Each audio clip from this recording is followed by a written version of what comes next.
Many years back, I have come across one interesting incident, and that incident was that I was being invited in one of the hotel, and there was a very interesting rule for that hotel was while we are being invited in a buffet and it has a variety of food over there, they have told us that we have a single chance.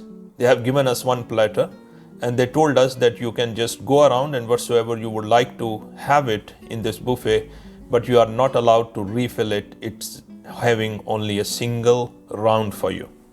So once I've been going through that buffet, it was a very difficult choices, very difficult call for myself because there was a lot of the tasty food is being around and I would like to fill in a lot of stuff in my platter, but because of that limitation of my platter, I could not fill with everything which was being there in the buffet, and it was not possible at all.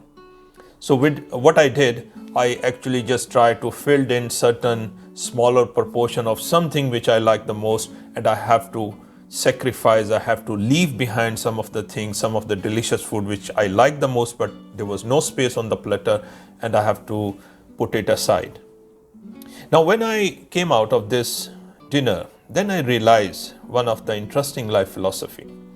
And that philosophy which has come into my mind was that imagine that instead of this food which was being a part of that buffet, if there are different counters available over here, and that counters are my family life, one counter is my professional life, one counter is my personal life, one counter is my spiritual life, one counter is my relationships. And someone give me a platter and ask me that you have a single round and you have to go ahead in this buffet and to fill whatsoever you would like to fill into that. What would be my choices? What are the things I'm going to fill in? And what are the things I'm going to leave behind because there is always a boundary condition with that platter? Now, my dear friends, this is a metaphor of our life. We are having a chance in this world and we are being given that platter in our hand. And we have to make a choices.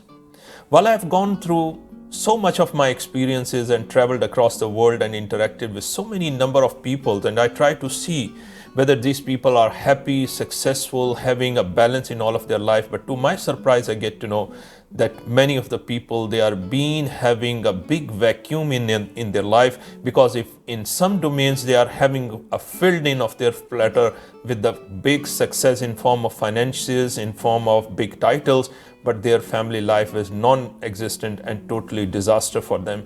Or sometime I found that people are having that lack of that fulfillment inside, and some of the instances I found that the people are having a challenge in the other domains as well.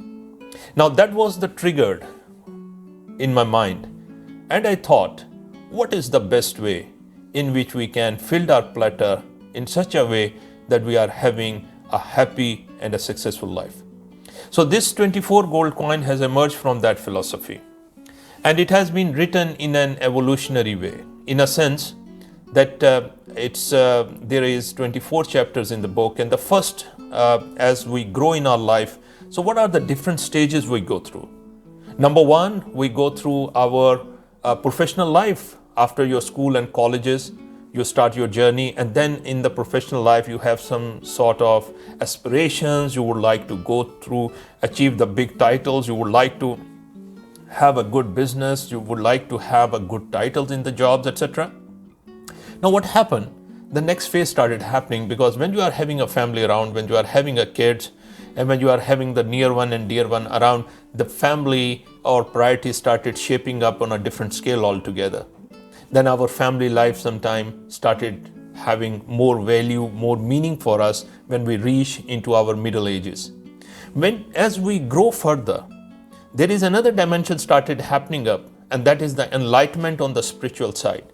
And then we feel like that this world has a different meaning. It was not the same meaning as it used to be when I was 20 years old kid. Now it has a different meaning. So it has shaped up differently. So there is a spiritual enlightenment over there as well. So I try to put the gist of those experiences in form of that journey which has been happening right from the gold coin number 1 to the last 24 gold coin. Now why this book has been given that title as a 24 gold coin, that is also very interesting, because one of the important aspect in 24 karat gold, if you have been aware of that, this is the purest form of the gold, 24 karat gold.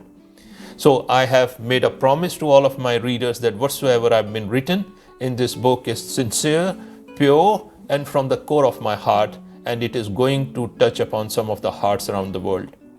Because of the reason that I have written that book for my kids, because at that time I found that what amount of legacy as a parents we are going to leave for our kids while they are been growing up, and they don't have that sort of intellect to comprehend whatsoever the teaching or the wisdom we try to pass it on. So I thought at that time, if my father or grandfather might have written a book, and if I'm been having that book, at least as a souvenir I can have it in my hands. So I thought, if I'm going to put all of my experiences in that book, all of the good thing what I've learned, and all of the learning which I got on the way, it might go to my kids and to at least the next generation ahead as a souvenir, as a legacy from my side.